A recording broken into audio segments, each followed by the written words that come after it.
स्वागत है आपका ITT न्यूज में। देवर निम्बरगी में गोलीबारी, ग्राम पंचायत सदर हलाक।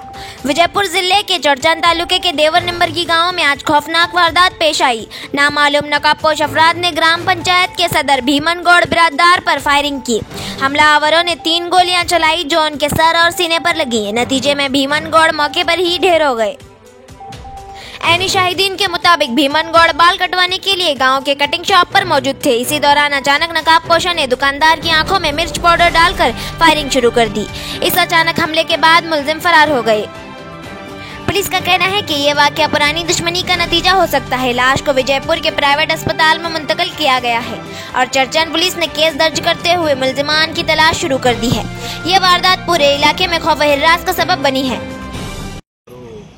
8:45 ಗಂಟೆಯ ಮಧ್ಯದಲ್ಲಿ ನಮ್ಮ ಚೌಡಚನ ಪೊಲೀಸ್ ಠಾಣಾ ವ್ಯಾಪ್ತಿಯ ದೇವರ ನಿಂಬರ್ಗಿ ಅನ್ನುವಂಥ ಒಂದು ಗ್ರಾಮದಲ್ಲಿ ಒಂದು ಫೈರಿಂಗ್ ಇನ್ಸಿಡೆಂಟ್ ರಿಪೋರ್ಟ್ ಆಗುತ್ತೆ.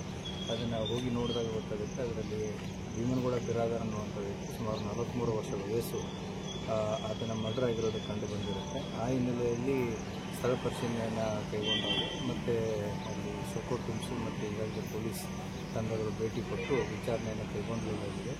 ಈ ಘಟನೆಗೆ ಸಂಬಂಧಪಟ್ಟಂತೆ ಈಗಾಗಲೇ 4 ಜನನ ವಶಕ್ಕೆ ಪಡಿಸಿಕೊಳ್ಳಲಾಗಿದೆ. ಅವರ ವಿಚಾರಣೆಯೂ ಕೂಡ ನಡೀತಾ ಇದೆ. ಅದರಲ್ಲಿ 4 ಜನರಲ್ಲಿ ರಜೀವುಲ್ಲಾ ಮಕಾಂದರ್ ಮತ್ತು ವಾಸಿಂ ಮನಿಯಾರ್, ಫಿರೋಜ್ ಶೇಖ್ ಮತ್ತು ಇನ್ನೊಬ್ಬ ವ್ಯಕ್ತಿ ಮೌಲಾ ಸಾಬ್ ಲಾಡ್ಲೆ ಸಾಬ್ ಅನ್ನುವಂಥ 4 ಜನ ವ್ಯಕ್ತಿಗಳನ್ನ ಈಗಾಗಲೇ ನಾವು ವಶಕ್ಕೆ ಪಡ್ಕೊಂಡು ವಿಚಾರಣೆಯನ್ನು ಮಾಡ್ತಾ ಇದ್ದೀವಿ. ಇವರೇ ಆರೋಪಿತರು ಅನ್ನೋದನ್ನು ಕೂಡ ಕಂಡು ಬಂದಿದೆ. ಸೊ ಈ ಹಿನ್ನೆಲೆಯನ್ನು ಪರಿಶೀಲಿಸಿದಾಗ ಈ 4 ಜನ ಕೂಡ in one of the other way ಏನು ಡಿಸೀಸ್ ಇದ್ದಾನೆ ಭೀಮನಗೌಡ ಬಿರಾದರ್, ಅವನ ಕೈಯಲ್ಲಿ ಅನ್ಯಾಯ ಆಗಿದೆ ಅಂತ ಹೇಳ್ತಾ ಇದ್ದಾರೆ. ಅದರಲ್ಲಿ ಒಬ್ಬ ವ್ಯಕ್ತಿದು ಸುಮಾರು 1 ಲಕ್ಷ ರೂಪಾಯಿ ತಗೊಂಡಿತ್ತು ಮತ್ತು ಏನು ಆಶ್ರಯವನ್ನು ಕೊಡ್ತೀನಿ ಅಂತಂತೇಳಿ ಇವರು ಮುಂಚೆ ಪಂಚಾಯತ್ ಪ್ರೆಸಿಡೆಂಟ್ ಆಗಿರ್ತಾರೆ. ಈಗ ಇತ್ತೀಚೆಗೆ ಕೆಲವು ವಾರದ ಮುಂಚೆ ಅದನ್ನು ರಿಸೈನ್ ಮಾಡಿದ್ದಾರೆ. ಇದ್ದಾಗ 1 ಲಕ್ಷ ರೂಪಾಯಿ ಕೊಟ್ಟು ಆಶ್ರಯ ಮನೆ ಕೊಡ್ತೀನಿ ಅಂತಂತೇಳಿ ಹೇಳ್ತಾರೆ. ಈ ಕಡೆ ಆಶ್ರಯವನ್ನು ಮನೆಯನ್ನು ಬಂದಿರಲ್ಲ ಮತ್ತು ದುಡ್ಡು ಬಂದಿರಲ್ಲ.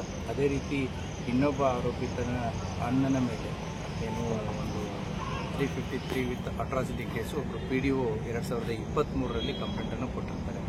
ಸೊ ಆ ಹಿನ್ನೆಲೆಯಲ್ಲಿ ಅವರ ಅಣ್ಣನೂ ಕೂಡ ಅವಾಗ ಅರೆಸ್ಟ್ ಆಗಿರ್ತಾನೆ.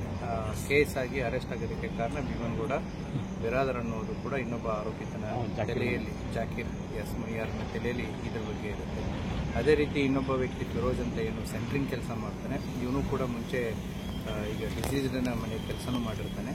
ಮತ್ತು ಇವನು ಸ್ಯಾಂಡು ಮತ್ತು ಕಡಿನ ಕೊಡಬೇಕು ಅನ್ನೋದಿರುತ್ತೆ. ಆ ಹಿನ್ನೆಲೆಯಲ್ಲಿ ಅವನು ಕೊಟ್ಟಿರ್ತಾನೆ, ಅದನ್ನು ಇವರಿಗೆ ಬರ್ತಿರಲ್ಲ. ಆ ವ್ಯವಹಾರದಲ್ಲಿ ಈತ ಮಧ್ಯಸ್ಥಿಕೆ ವಹಿಸಿರ್ತಾನೆ ಅನ್ನೋದು ಬರ್ತಾ ಇದೆ. ಈ ಹಿನ್ನೆಲೆಯಲ್ಲಿ ಇವರೆಲ್ಲರೂ ಸೇರಿಕೊಂಡು ಏನು ಇವನಿಂದ ನಮಗೆ ತೊಂದರೆ ಆಗ್ತಾ ಇದೆ ಅನ್ನುವಂಥ ಒಂದು ಹಿನ್ನೆಲೆಯಲ್ಲಿ ಕಳೆದ ಸುಮಾರು ದಿನಗಳಿಂದ ಈತನಿಗೆ ಏನಾದರೂ ಮಾಡಬೇಕು ಅಂತಂತೇಳಿ ಇವತ್ತು ಯೋಚನೆ ಮಾಡ್ಕೊಂಡು ಕೂತಿರ್ತಾರೆ. ಇವತ್ತು ಆತ ಹೇರ್ಕಟ್ ಸಲೂನ್ ಅಂಗಡಿಗೆ ಬೆಳಿಗ್ಗೆ ಸುಮಾರು 8:30 ಪೌಣೆ 9 ಸುಮಾರು ಹೇರ್ಕಟ್ ಸಲೂನ್ ಅಂಗಡಿಗೆ ಬಂದಾಗ ಅಲ್ಲಿ ಈತ ಬಂದಿರೋದು ಗೊತ್ತಾಗಿ ಇವರು 4 ಜನ ಸೇರಿ ಕಂಟ್ರಿಮೇಡ್ ಪಿಸ್ತೂಲನ್ನು ಯೂಸ್ ಮಾಡಿ ಅವನಿಗೆ ಶೂಟ್ ಮಾಡಿದ್ದಾರೆ. ಈ ಕಂಟ್ರಿಮೇಡ್ ಪಿಸ್ತೂಲ್ ಎಲ್ಲಿಂದ ಬಂತು, ಹೇಗೆ ಬಂತು, ಏನು ಬಂತು ಮತ್ತು ಯಾವ ರೀತಿ ಇವರು ಪ್ಲ್ಯಾನ್ ಮಾಡಿದರು ಮತ್ತು ಇನ್ನೂ ಬೇರೆ ಏನಾದರೂ ಕಾರಣಗಳಿದ್ದಾವೆ ಅಥವಾ ಬೇರೆ ಇನ್ನೂ ತನಿಖೆಯ ಆಯಾಮಗಳು ಎಲ್ಲ ಆ್ಯಂಗಲ್ಸ್ಗಳಲ್ಲಿ ಕೂಡ ಇದನ್ನು ತನಿಖೆಯನ್ನು ಕೈಗೊಂಡು ಈಗಾಗಲೇ ಕಸ್ಟಡಿಯಲ್ಲಿರುವಂಥ ಆರೋಪಿಗಳನ್ನ ವಿಚಾರಣೆಗೆ ಪಡಿಸಿ ಅವ್ರನ್ನ ನ್ಯಾಯಾಂಗ ಬಂಧನಿಗೆ ಒಳಪಡಿಸಲಾಗಿದೆ. ಸರ್, ಇದರಿಂದ ಪೂರ್ತಿ ಮಾಸ್ಟರ್ ಪ್ಲಾನ್ ಜಾಕೀರ್ ಮನಿಯಾರ್ ಅಂತ ಹೇಳ್ತಾ ಇದ್ದಾರೆ. ಗ್ರಾಮ ಪಂಚಾಯತ್ ಅಧ್ಯಕ್ಷ ಚುನಾವಣೆಗೆ ಮತ್ತೆ ಅಧ್ಯಕ್ಷ ಆಗ್ತೀನಿ ನಾನು ಅಂತ ಹೇಳೋದಕ್ಕೆ ಭೀಮನಗೌಡ ಇದ್ರೆ ನಮಗೆ ಅವಕಾಶ ಸಿಗಲ್ಲ ಅಂತ ಹೇಳಿ ಅವರೇ ಮಾಸ್ಟರ್ ಪ್ಲಾನ್ ಮಾಡಿದ್ದಾರೆ ಅಂತ ಒಂದು ಆರೋಪ ಇದೆ. ಎಲ್ಲ ಆರೋಪಗಳನ್ನು ನಾವು ತನಿಖೆಯ ಸ್ವರೂಪದಲ್ಲಿ ತಗೊಂಡು ಎಲ್ಲ ಆಯಾಮಗಳಲ್ಲಿನೂ ಕೂಡ ಇದನ್ನು ತನಿಖೆಯನ್ನು ಮಾಡ್ತೀವಿ.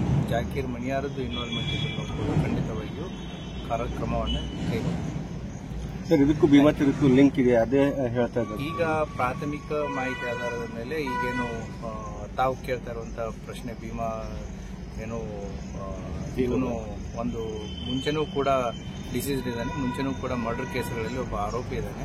ಬಟ್ ಪ್ರಾಥಮಿಕ ತನಿಖೆಯಲ್ಲಿ ಅದೇನು ಬೆಳಕಿಗೆ ಕಂಡು ಬಂದಿಲ್ಲ. ಇದು ಏನು 4 ಜನ ಇದ್ದಾರೆ ಆರೋಪಿತರು ಇವಾಗ ಸದ್ಯಕ್ಕೆ, ಅವರು ಕೂಡ ಅದೇ ಹಳ್ಳಿಯವರೇ ಇದ್ದಿದ್ದಿದೆ. Preliminary investigation is showing some. ಇನ್ಮೇಲೆ ಎಷ್ಟು ಕೇಸ್? Thank you.